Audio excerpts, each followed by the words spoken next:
नमस्कार।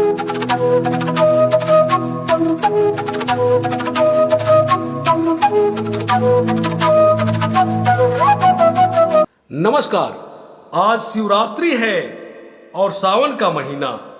सारा वातावरण शिवमय हो गया है। भोले शिव के भक्तों के रोम रोम से बोल बम की ध्वनियों की चारों तरफ गूंज है। सावन की रसवंती फुहार में भींगते तन और मन से अधिक मन को देखकर सहज लगने लगता है कि भस्मी श्रृंगार वाले भूत भावन आदि योगी शिव का प्रिय मास सावन ही है। वातावरण में कहीं रुद्राभिषेक के मंत्रों की गूंज तो कहीं जग जननी के विराट ऐश्वर्य के साथ सजी जाटाधारी भोले बाबा की झांकियां। हर ओर सत्यम शिवम सुंदरम, हर हृदय में हर हर है। जड़ चेतन में अभिव्यक्त सतत, कंकर कंकर में शंकर है। भगवान शिव को सावन का महीना प्रिय है। क्यों? शिव तो साक्षात विश्व विग्रह है। काल शिव के अधीन है। शिव काल से मुक्त चिंतानंद है, जिसमें सारा जगत शयन करता है। जो विकार रहित है वह शिव है। जो अमंगल का नाश करते हैं वही सुखमय मंगलमय भगवान शिव हैं। शिव विविध तापों का समन करने वाले हैं और इन्हीं से समस्त विधाएं और कलाएं उद्भूत है। सारा विश्व शिव से उत्पन्न है, शिव में स्थित है और शिव में ही विलीन होती है। जिनके रोम रोम में शिव है वही विष पिया करते हैं। जमाना उन्हें क्या जलाएगा जो श्रृंगार ही अंगार से किया करते हैं।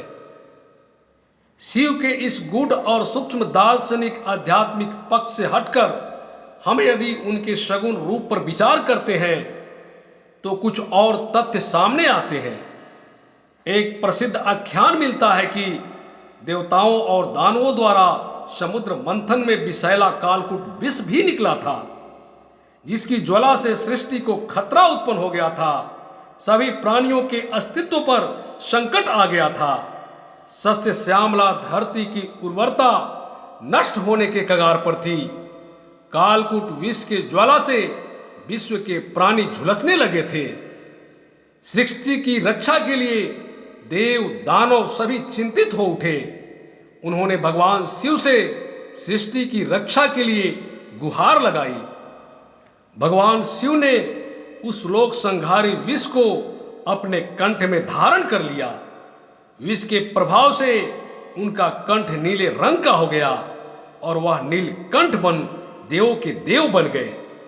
पुराण के अनुसार वह समय सावन का ही था। सावन शिव के मंगलकारी स्वरूप के साथ जुड़ता है। सावन में मेघ इच्छाचारी होते हैं। वे बिना कोई भेदभाव किए कहीं भी बरस सकते हैं।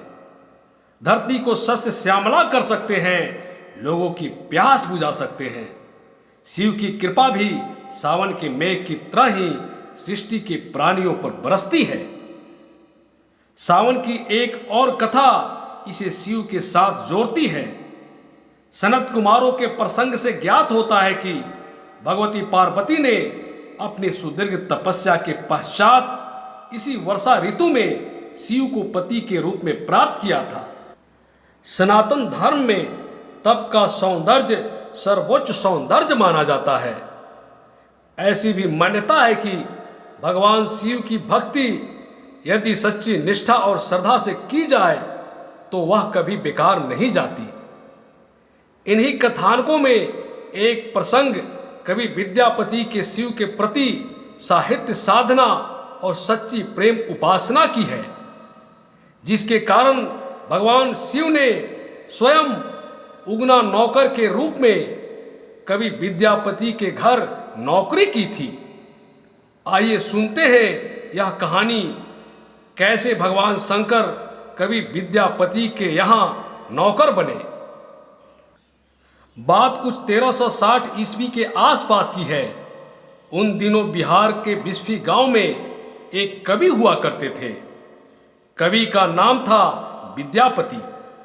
कवि होने के साथ साथ विद्यापति भगवान शिव के अनन्य भक्त भी थे।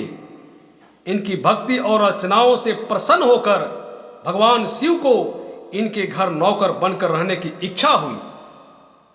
और भगवान शिव एक दिन एक अनपढ़ गंवार का वेश बनाकर विद्यापति के घर गए। विद्यापति को शिव जी ने अपना नाम उगना बताया।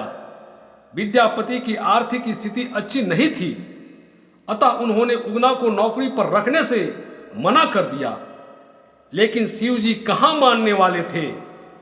सिर्फ 2 वक्त के भोजन पर नौकरी के लिए तैयार हो गए। इस पर विद्यापति के पत्नी ने विद्यापति से उगना को नौकरी पर रखने के लिए कहा। पत्नी की बात मानकर विद्यापति ने उगना को नौकरी पर रख लिया।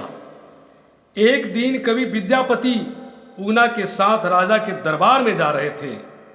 तेज गर्मी के वजह से विद्यापति के गला सूखने लगा, लेकिन आसपास जल का कोई स्रोत नहीं था। विद्यापति ने उगना से कहा कि कहीं से जल का प्रबंध करो, अन्यथा मैं प्यास से ही मर जाऊंगा। उगना यानी भगवान शिव कुछ दूर जाकर अपनी जटा खोलकर 1 लोटा गंगा जल भर लाए। विद्यापति ने जब जल पिया तो उन्हें गंगा जल का स्वाद लगा और वह आश्चर्यचकित हो उठे कि इस वन में जहां कहीं जल का स्रोत तक नहीं दिखता, यह जल कहां से आया, वह भी ऐसा जल जिसका स्वाद गंगा जल के जैसा है।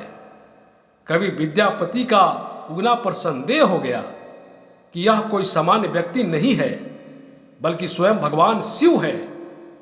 अतः उगना से वास्तविक परिचय जानने के लिए जिद करने लगे। जब विद्यापति ने उगना को शिव कहकर उनके चरण पकड़ लिए, तब उगना को अपने वास्तविक स्वरूप में आना पड़ा। उगना के स्थान पर स्वयं भगवान शिव प्रकट हो गए। शिव ने विद्यापति से कहा कि मैं तुम्हारे साथ उगना बनकर रहना चाहता हूं, लेकिन इस बात को कभी किसी से मेरा वास्तविक परिचय मत बताना। विद्यापति को बिन मांगे संसार के ईश्वर का सानिध्य मिल चुका था। इन्होंने शिव की शर्त को मान लिया, लेकिन एक दिन विद्यापति की पत्नी सुशीला ने उगना को कोई काम दिया। उगना उस काम को ठीक से नहीं समझा और गलती कर बैठा। सुशीला इससे नाराज हो गई और चूल्हे से जलती लकड़ी निकालकर लगी शिव जी की पिटाई करने। विद्यापति ने जब यह दृश्य देखा तो अनायास ही उनके मुंह से निकल पड़ा, ये साक्षात भगवान शिव हैं, इन्हें जलती लकड़ी से मार रही हो। फिर क्या था, विद्यापति के मुंह से यह शब्द निकलते ही शिव वहां से अंतर्ध्यान हो गए। इसके बाद तो विद्यापति पागलों की भांति उगना उगना कहते हुए वनों में, खेतों में, हर जगह उगना बने शिव को ढूंढने लगे। भक्त की ऐसी दशा देखकर शिव को दया आ गई। भगवान शिव विद्यापति के सामने प्रकट हो गए और कहा कि अब मैं तुम्हारे साथ नहीं रह सकता। उगना रूप में मैं जो तुम्हारे साथ रहा, उसके प्रतीक चिन्ह के रूप में अब मैं शिवलिंग के रूप में विराजमान रहूंगा। इसके बाद शिव अपने लोक लौट गए और उस स्थान पर शिवलिंग प्रकट हो गया। उगना महादेव का प्रसिद्ध मंदिर वर्तमान में मधुबनी जिला में भवानीपुर गांव में स्थित है।